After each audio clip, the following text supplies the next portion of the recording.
मैं माँ हूं, धरती माँ।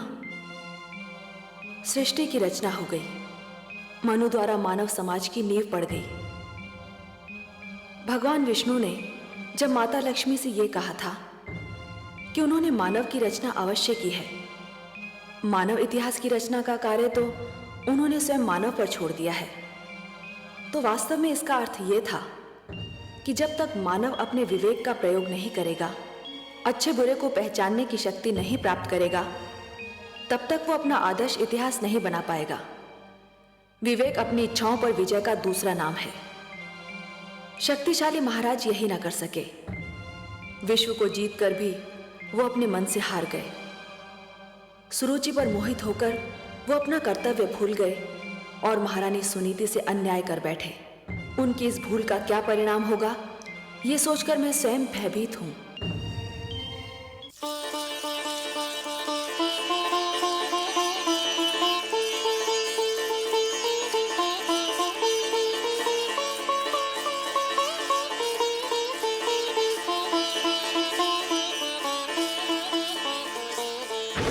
ठहरिए राजकुमार ध्रुव, आप अंदर नहीं जा सकते।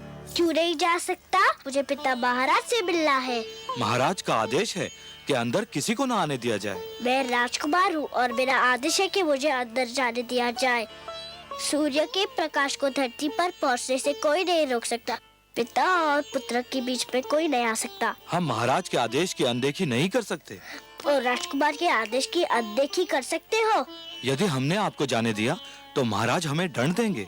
अगर तुमने मुझे रोका तो मैं तुम्हें दंड दूंगा। महाराज के डर से तुमको मैं बचाऊंगा, परंतु मेरे डर से तुमको कोई नहीं बचा सकता। पिताश्री, पिताश्री, पिताश्री।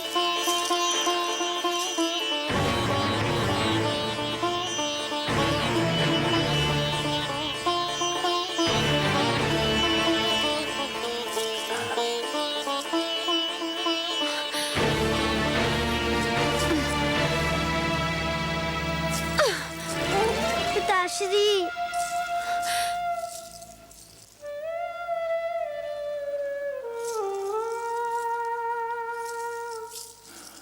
आप इतना बदल गए पिताश्री, विश्वास ही नहीं होता। मैं तो आपका बड़ा लाडला पिता था, कितना प्यार करते थे आप मुझसे, और आज आपके सामने मुझे धिक्कारा गया और आप चुप रहे। जब आप युद्ध से लौटते थे तो सीधा माताश्री के पास जाते थे। आपकी बार आप मुझसे मिलने भी नहीं गए, ऐसा क्यों है पिताश्री? महाराज से क्या पूछता है? जाकर अपनी माता से पूछ कि महाराज जब उसके पास क्यों नहीं आते। आप भी तो माता है, आप भी बता दीजिए ना। मैं तो तेरी छोटी माता हूँ। माता छोटी बड़ी नहीं होती, माता तो बस माता होती है। आप स्वयं को छोटी क्यों कहती है? तो सुन, तेरी माता के दिन बीत गए। महाराज को अब उस भिखारन में कोई रुचि नहीं है। मेरी माता भिखारन नहीं है, वो राजभवन की महारानी है। महारानी थी वो, अब नहीं है महारानी। महाराज ने वो स्थान उससे छीनकर मुझे दे दिया है, और जो स्थान तेरा था वो अब मेरे पुत्र उत्तम का है, समझा? उत्तम मेरा छोटा भाई है, उसे जितना भी मिले मुझे उतना ही हर्ष होगा। मैं और कुछ नहीं चाहता, बस पिताश्री का प्यार चाहता हूँ और उसकी गोद में बैठना चाहता हूँ। गोद में बैठने की इतनी इच्छा थी तो तुझे मेरी कोख से जन्म लेना चाहिए था। पर इसमें तो मेरा कोई दोष नहीं माते। दोष तेरा नहीं, तेरी माता का है। पिताश्री, महाराज तेरी कोई सहायता नहीं कर सकते। अब तो भगवान ही तुझे महाराज की गोद में बिठा सकते हैं। जाकर भगवान विष्णु की तपस्या कर और उनसे प्रार्थना कर कि अगले जन्म में तुझे मेरी कोख से जन्म दे और महाराज के गोद में बैठने के योग्य बनाए।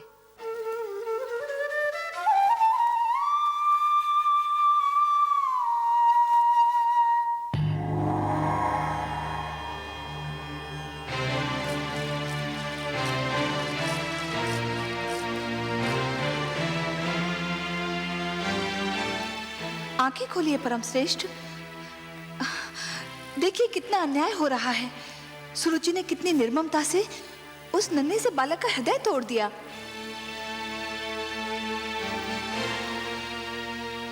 देख रहा हूं महादेवी, देख रहे हैं और फिर भी मौन है। यही तो उत्तानपाद भी कर रहा था। मैं तो देवलोक की हूं, मुझ में ये साधारण मानवीय भावनाएं नहीं होनी चाहिए थी, किंतु ध्रुव के साथ हो रहे दुर्व्यवहार को देखकर मेरा भी मन भर आया है। आपका मन इसलिए भर आया है देवी कि आप स्वरूप में नारी हैं और हर नारी में एक माता छिपी होती है। दया, करुणा और ममता नारी की विशेषताएं हैं। नारी तो सुरुचि भी है त्रिलोकीनाथ, किंतु विश्वास नहीं होता कि इतनी सुंदर नारी का मन इतना कठोर भी हो सकता है। हर वस्तु जो चमकती है वो कुंदन नहीं होती देवी। आवश्यक नहीं कि हर सुंदर स्त्री का मन भी कोमल हो। सुरुचि लालसा की मूर्ति है, परंतु ध्रुव के साथ जो कुछ हो रहा है उसमें सारा दोष सुरुचि का नहीं है। सबसे बड़े दोषी तो महाराज उत्तानपाद हैं। परिवार मानव समाज की सबसे छोटी परंतु सबसे महत्वपूर्ण इकाई है। हमने पृथ्वी पर रहने वालों के लिए कुछ नियम दिए हैं और उनके अनुसार एक पिता परिवार का स्वामी होता है। पुत्र को प्यार देना, उसका संरक्षण करना पिता का कर्तव्य है। परंतु महाराज उत्तानपाद सुरुचि की सुंदरता पर मोहित होकर अपने कर्तव्यों से मुख मोड़ रहे हैं देवी। एक पिता ब्रह्मा भी होता है और विष्णु भी। वो जन्म भी देता है और पुत्र का पालन पोषण भी करता है। उत्तानपाद ने ब्रह्मा का धर्म तो निभाया, परंतु हमारा धर्म नहीं निभा पाए। तो फिर अब क्या होगा नारायण? मानव स्वभाव में संघर्ष की शक्ति भरी है हमने। ध्रुव को भी हमने इसी शक्ति से संपन्न किया है देवी। किंतु हे सर्वश्रेष्ठ, ध्रुव तो अभी बहुत छोटा है, उसमें संघर्ष शक्ति हो भी तो वो उसका प्रयोग कैसे करेगा? देवी, संघर्ष का संबंध आयु से नहीं, इच्छा शक्ति और मन की लगन से होता है। भड़कती हुई ज्वाला पहले छोटी सी चिंगारी ही होती है। ध्रुव भी एक छोटी सी चिंगारी के समान है। यदि उसे भड़कती ज्वाला बनना है तो उसे स्वयं की शक्ति को पहचानना होगा। आप स्वामी हैं, विश्वेश्वर हैं। आप जो कहते हैं उसका भेद भी केवल आप ही जानते हैं।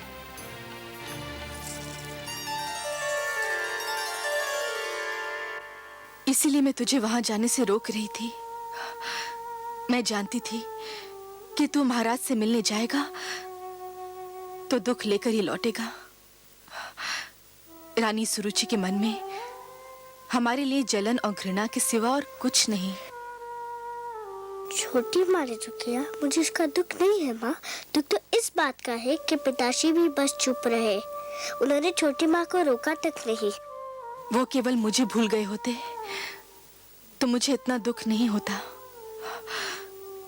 दुख तो इस बात का है कि वो अपने पिता के धर्म का पालन नहीं कर पा रहे। पिता और पुत्र के बीच में आने वाली वो कौन होती है? आप तो कहती थी कि पिता के प्रेम पर पुत्र का जन्म सिद्ध अधिकार होता है। होता है पुत्र, अवश्य होता है। ठीक उसी प्रकार जिस प्रकार सूरज की धूप पर धरती का अधिकार होता है। किंतु कभी कभी काली घटा यूं सूरज की धूप और धरती के बीच आ जाती है, जिससे सूरज की धूप धरती तक नहीं पहुंच पाती। रानी सुरुचि भी वो काली घटा है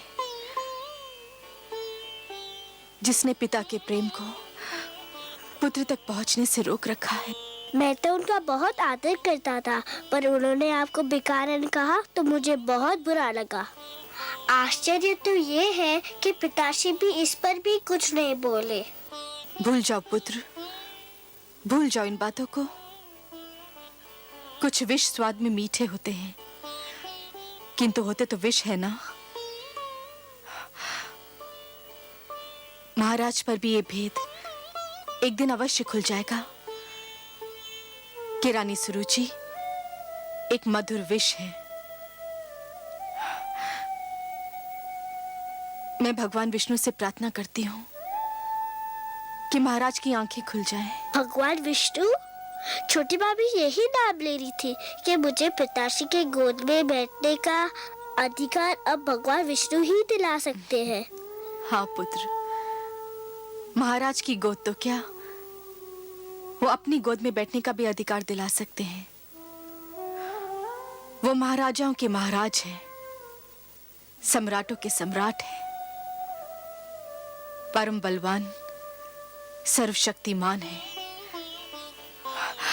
पुत्र, तुम देखोगे वो कैसे लगते हैं? हाँ, आओ आओ।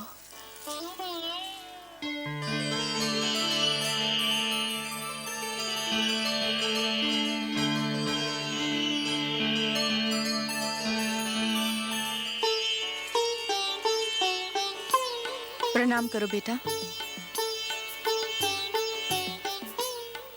ये है हमारे विष्णु भगवान, लक्ष्मीपति नारायण, जिनकी मैं नित दिन पूजा करती हूँ। मैं भगवान विष्णु के पास जाऊँ कब आते? चले जाना पुत्र, अभी तुम छोटे हो, बड़े हो जाने के बाद अवश्य चले जाना उनके पास, वो सब ठीक कर देंगे। रात्रि हो गई है, चलो चल के सो जाते हैं। सब विष्णु भगवान पे छोड़ दो, वो सब ठीक कर देंगे। चलें? चलो।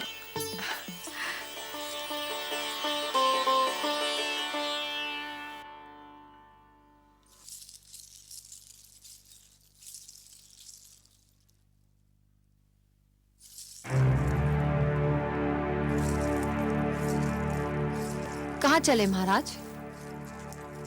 अभी तक हम महारानी सुनीति से नहीं मिले। वो हमारी राह देख रही होंगी। जानती थी, मैं जानती थी कि आपकी सारी बातें झूठी है। आपका प्यार भी एक दिखावा है। कौन सी बातें झूठी थी? यही कि सुरुचि, तुम्हारे पास आकर मैं सारे संसार को भूल जाता हूँ। सब झूठ। संसार तो क्या, आप एक नारी को नहीं भूल पाए। रह रहकर उसका प्रेम आपके मन को बांध लेता है। मुझसे तो बस 4 घड़ी का ही प्रेम है आपको। यह बात नहीं है सरुचि। तुम अच्छी तरह से जानती हो कि हम तुम्हें कितना प्रेम करते हैं। प्रेम ना करते होते तो महारानी सुनीति का अधिकार तुम्हें क्यों देते? परंतु इस राजमहल में कुछ तो अस्तित्व है उसका। और फिर ध्रुव के साथ भी। क्या हुआ ध्रुव के साथ? मैंने तो कुछ नहीं किया, बस उसे बता दिया कि अब उसका और उसकी माता का क्या स्थान है। और यह स्थान आपने मुझे और मेरे पुत्र को स्वयं अपनी इच्छा से और मन से दिया है। तो फिर क्या हुआ जो मैंने बता दिया? क्या मैंने झूठ बोला था?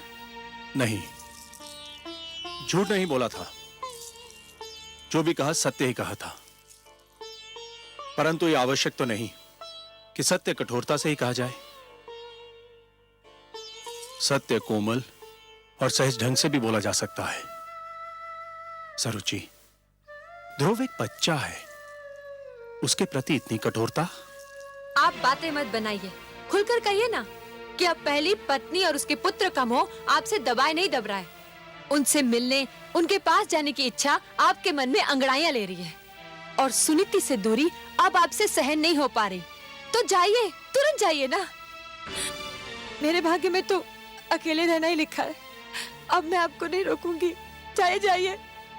और मैं हूँ भी कौन आपको रोकने वाली? अरे ये क्या, आप तो अकारण रोने लगी। अकारण?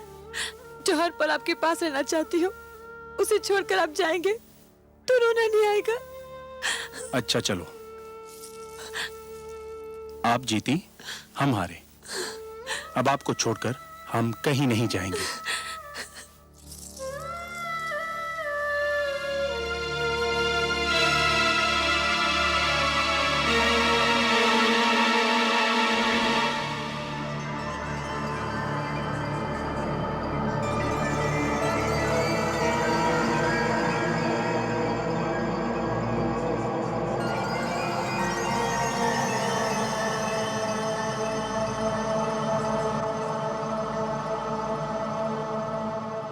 महाराज तेरी कोई सहायता नहीं कर सकते।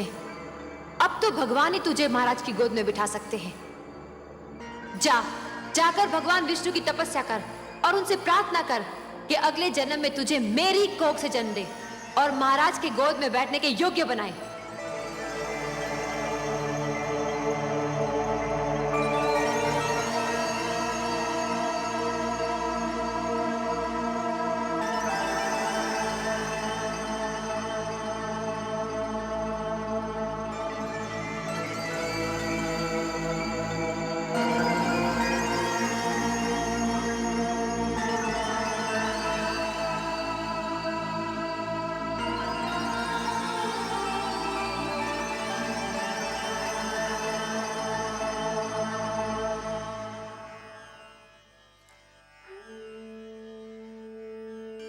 वो महाराजाओं के महाराज हैं, सम्राटों के सम्राट हैं, परम बलवान, सर्वशक्तिमान है। तुम देखोगे वो कैसे लगते हैं। ये है हमारे विष्णु भगवान, लक्ष्मीपति नारायण, जिनकी मैं नित दिन पूजा करती। महाराज की गोद तो क्या, वो अपनी गोद में बैठने का भी अधिकार दिला सकते हैं। हे विष्णु भगवान, मैं तुमसे मिलने आ रहा हूँ, मगर मुझे ये तो पता नहीं कि तुम कहाँ रहते हो। मगर तुम जहाँ भी रहते हो मैं तुम्हें ढूंढ निकालूंगा। मेरी बस एक विनती है, मेरी माता नित्य दिन तुम्हारी पूजा करती है। मेरे जाने के बाद उसका ध्यान रखना। हम दोनों एक दूसरे से कभी अलग नहीं हुए। वो मुझे पास ना पाएगी तो व्याकुल हो जाएगी। उसकी ढाढ़स बनाना प्रभु, उसे रोने मत देना।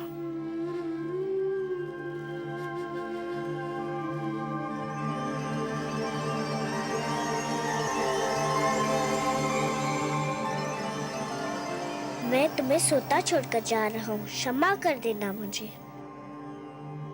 तुम जागती होती तो मुझे कभी ना जाने देती। पर देखो मुझे न पाकर व्याकुल मत होना। मैं भगवान विष्णु को ढूंढने जा रहा हूँ। वही तुम्हारा खोया हुआ स्थान दिलाएंगे और मुझे भी। मैंने भगवान विष्णु की मूर्ति से कह दिया है कि वो तुम्हारा ध्यान रखे। मुझे विदा दो माते, मुझे विदा दो।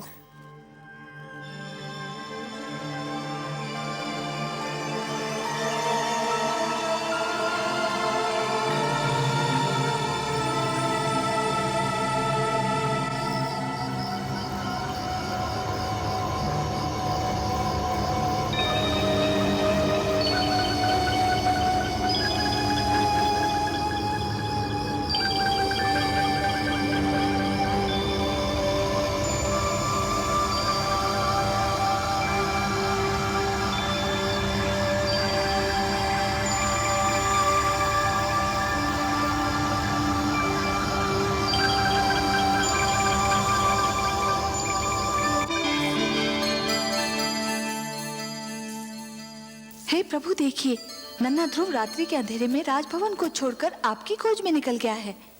हाँ देवी, वो अपने मन की लगन को दबा नहीं पाया। परंतु हे सर्वव्यापी, वो तो क्षीर सागर का मार्ग भी नहीं जानता। देवी, एक यात्री के लिए सबसे कठिन क्षण वो होता है जब वो किसी अनजान यात्रा के उद्देश्य से मार्ग पर प्रथम पग धरता है। फिर तो मार्ग में सहस्त्रों घने पेड़ मिल जाते हैं जो उसके पैरों तले शीतल छांव बिछाने को तैयार रहते हैं। फिर मार्गदर्शक भी मिल जाता है, और मार्गदर्शक तो गुरु होता है देवी। परंतु हे सर्वश्रेष्ठ, वो तो अभी एक बालक है। उसे इस यात्रा में कितना दुख झेलना पड़ेगा। महादेवी, बूंद जब किसी मेघ की गोद से निकलती है तो उसके मन में असंख्य आशंकाएं होती हैं।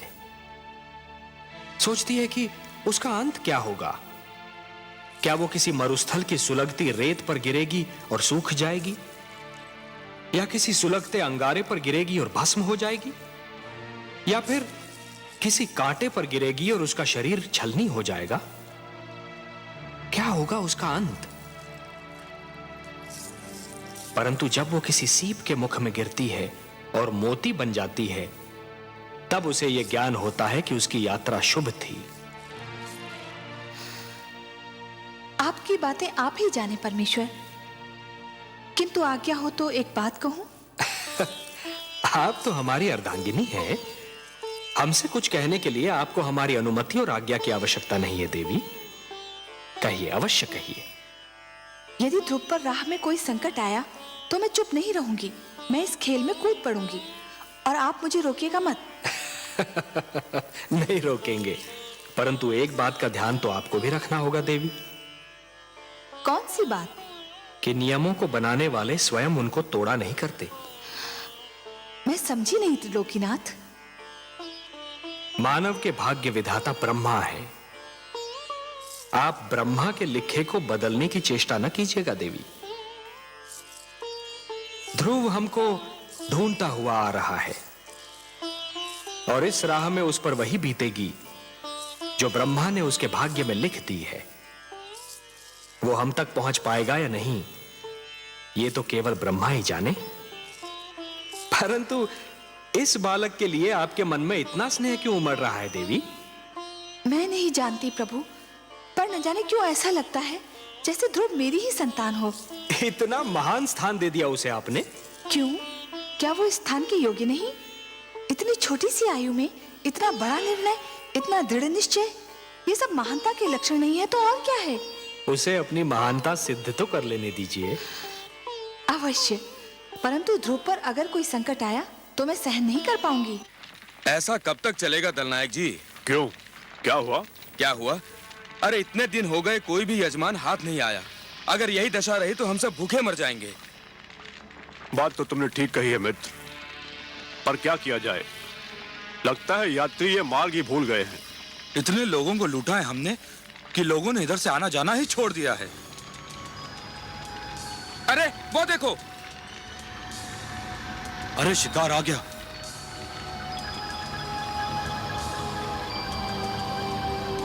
वन देवता ने सुन ली हमारी।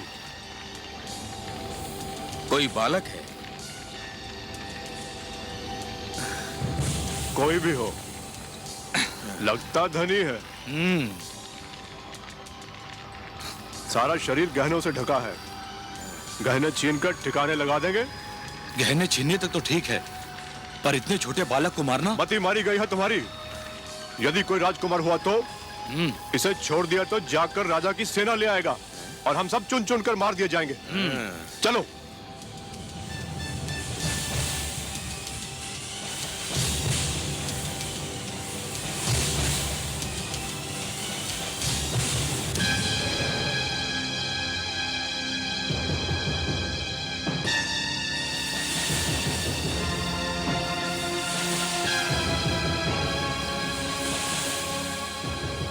कौन है आप लोग?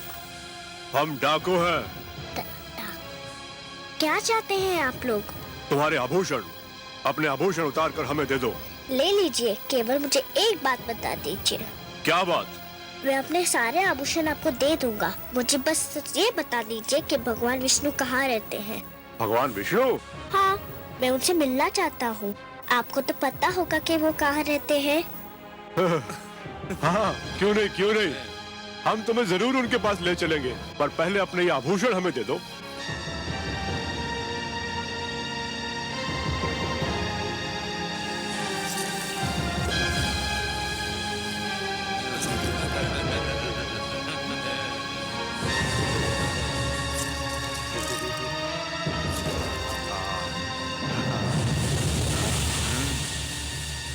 आओ हमारे साथ।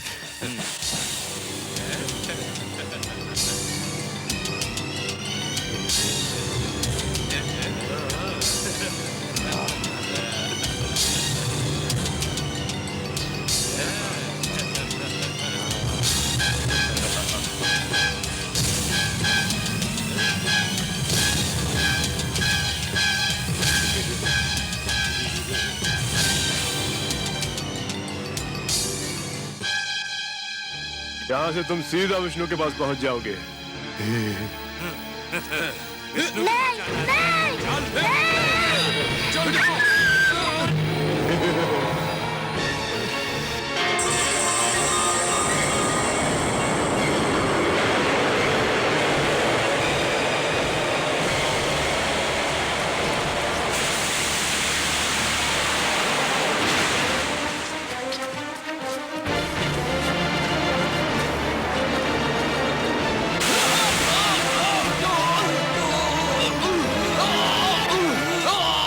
मार डालो उसे, मार डालो।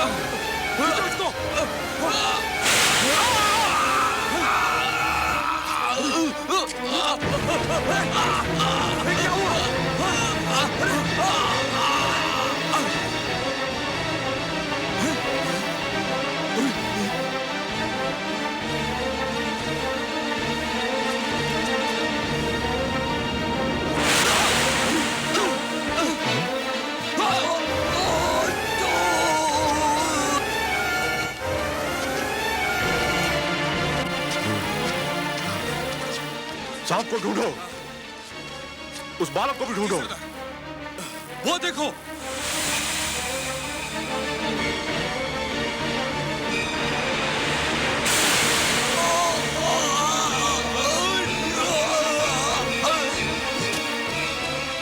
सांप को ढूंढो, उस बालक को भी ढूंढो।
पुत्र, आप कौन है माता? तुमने तो माता कहकर स्वयं ही बता दिया कि मैं कौन हूँ। अब मैं क्या बताऊँ? समझ लो तुम्हारी माता ही हूँ। इन लोगों को क्या हुआ? इनको इनके किए का दंड मिल गया। ये लुटेरे थे और तुम्हें मार डालना चाहते थे। परंतु ये बताओ, इतनी रात्रि को तुम अकेले कहाँ जा रहे थे? मैं भगवान विष्णु से मिलने जा रहा हूँ। मेरी मानो तो तुम घर लौट जाओ, अभी तुम बहुत छोटे हो। मैं उनसे मिले बिना घर नहीं जाऊंगा। अच्छा, अब रात्रि बहुत बीत चुकी है। भोर होते ही ढूंढ लेना अपने भगवान विष्णु को। आपको पता है कि भगवान विष्णु कहाँ रहते हैं? मुझे उनसे मिलने का मार्ग बता दीजिए तो आपकी बहुत कृपा होगी। मेरे वश में होता तो मैं ले जाकर तुम्हें उनकी गोद में ही बिठाती, किंतु मैं विवश हूँ। सुनो पुत्र, तुम थक गए होगे, तनिक विश्राम कर लो। विश्राम तो मैं अपने भगवान विष्णु से मिलने के पश्चात ही करूँगा। बड़े हठी हो तुम।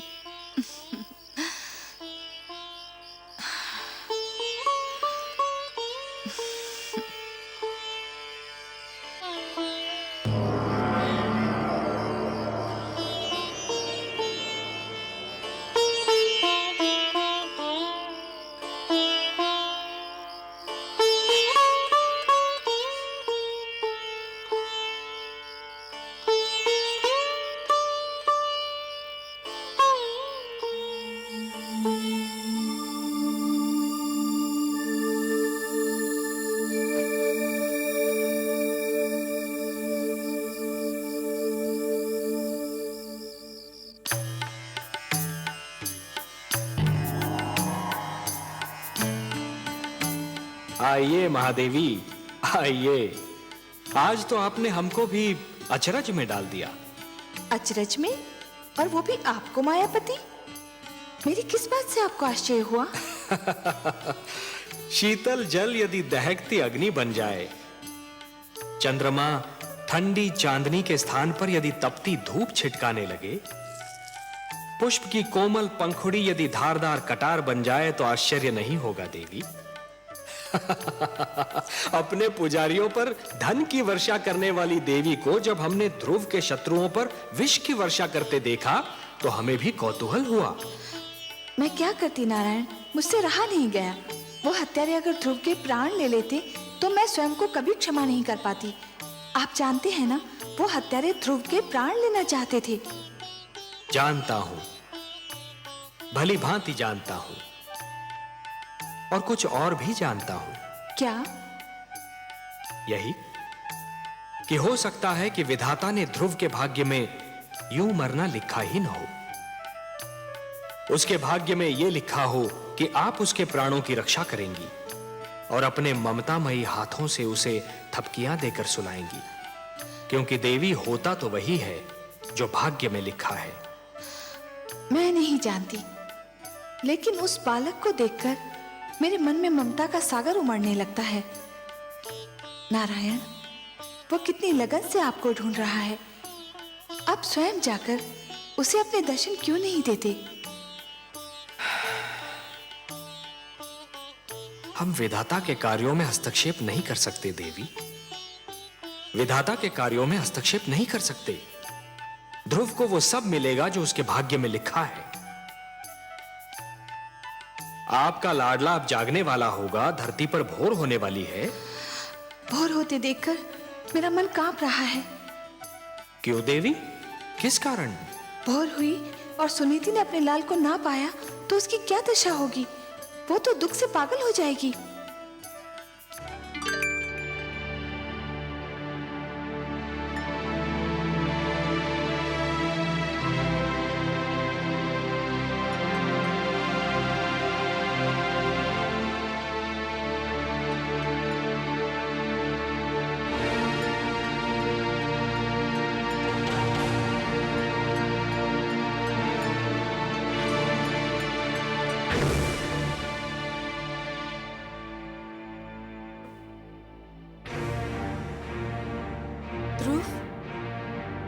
ध्रुव, पुत्र ध्रुव, ध्रुव, ध्रुव, कहाँ हो तुम? ध्रुव, दासी, दासी, तुमने मेरे पुत्र को कहीं देखा है? तुमने देखा है? तो आपके कक्ष के बाहर निकलते ही नहीं देखा। तो जाओ, जाओ जाके उसे लेकर आओ। मेरा हृदय व्याकुल हो जा रहा है। जाओ, जाओ।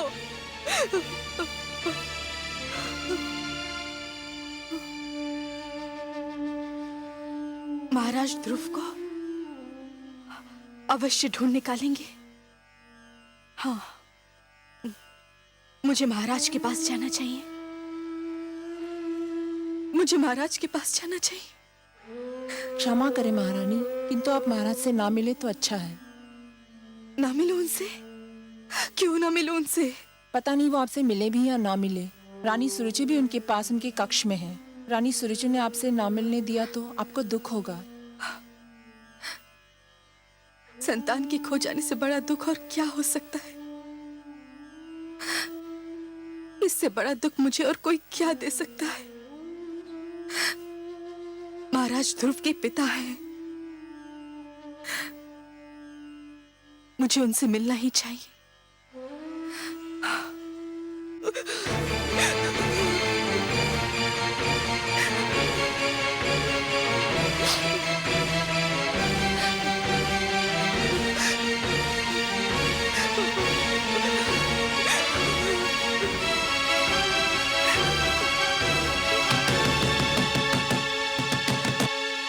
महाराज, महाराज,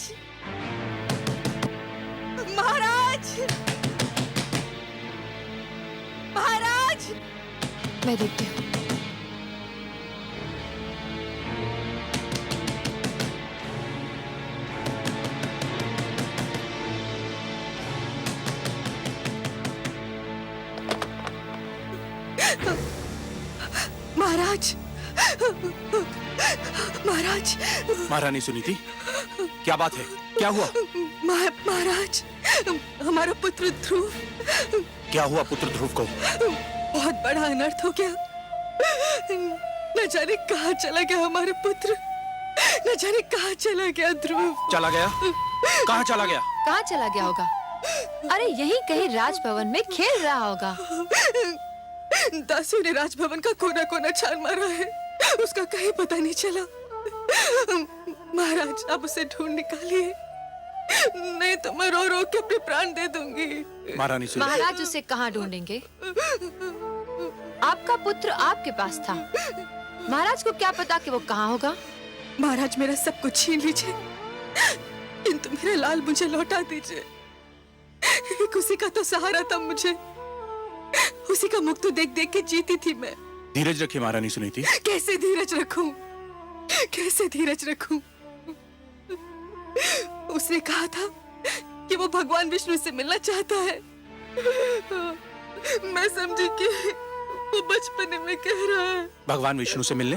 हाँ, आपसे मिलने के पश्चात वो बहुत उदास हो गया था, न जाने कहाँ भटक रहा होगा वो। अगर वो मुझे नहीं मिला ना, तो मैं आपको कभी भी क्षमा नहीं करूंगी। मैं आपको कभी भी क्षमा नहीं करूंगी। मैं आपको कभी भी क्षमा नहीं करूंगी। महारानी सुनीति, महारानी सुनीति, महारानी सुनीति, महारानी सुनीति, महारानी सुनीति मूर्छित हो गई हैं। जल्दी से जल लेकर आइए। आपको दिखाने के लिए ढोंग कर रही है, ये सब आडंबर है।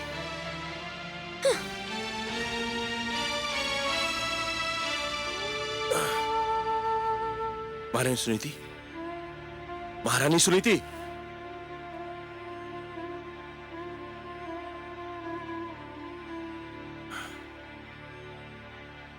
दासी, जल्दी से जल लेकर आओ। महारानी सुनीति,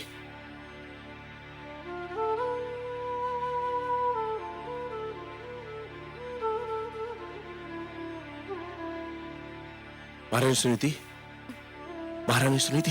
ध्रुव, ध्रुव,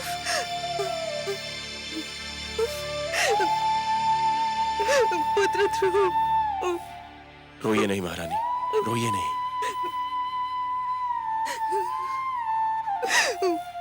वो भगवान विष्णु से मिलने का हट कर रहा था। मुझे क्या पता था कि वो स्वयं ही चला जाएगा।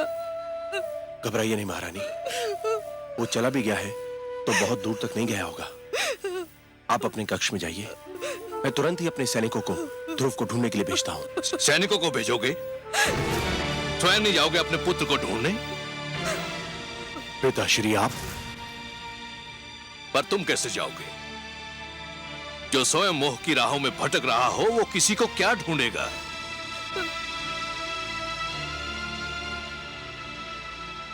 हाथ मत लगाओ मेरे चरणों को। तुम इस योग्य नहीं हो। तुम तो इस योग्य भी नहीं हो कि मैं तुम्हें अपना पुत्र कहकर पुकारूं। उस मनु का पुत्र जिसने आचरण के आदर्श बनाए, जिसने राजधर्म को जन्म दिया, उसकी संतान का ऐसा पतन? धिक्कार है तुम पर, जिसके नाम पर धरतीवासी स्वयं को मानव कहकर धन्य होते हैं।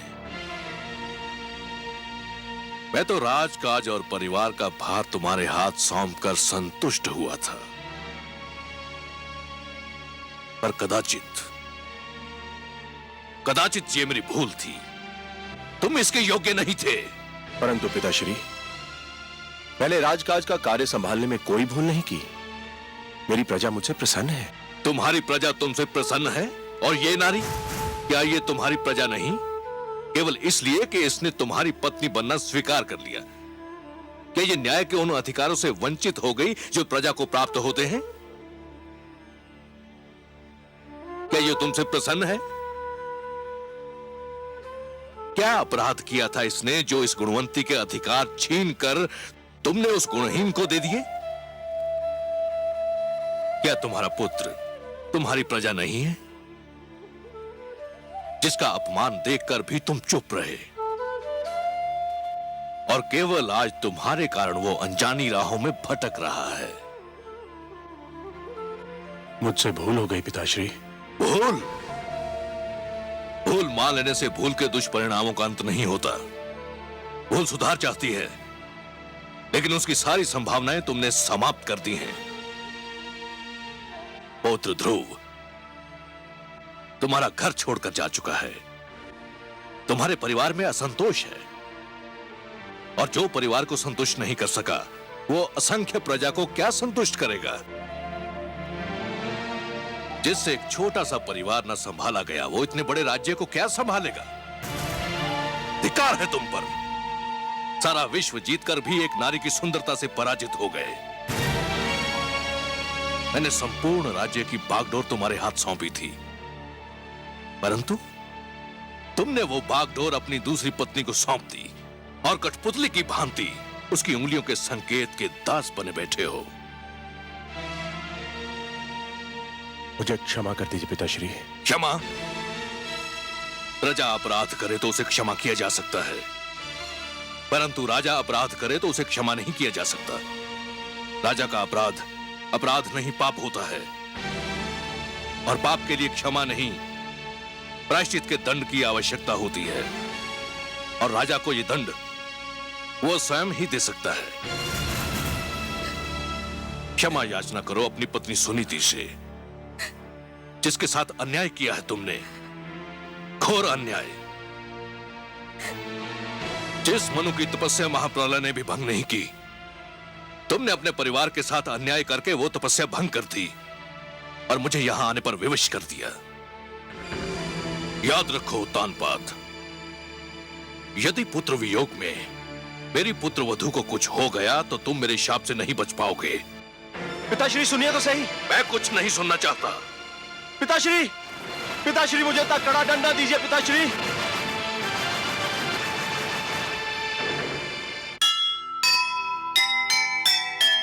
बिन सोचे समझे करे कभी न कोई काम, जैसी करनी होएगी होगा वह परिणाम। विश्व विजेता की विजय आज हुई बेकार, जीत लिया संसार को गए स्वयं से हार, गए स्वयं से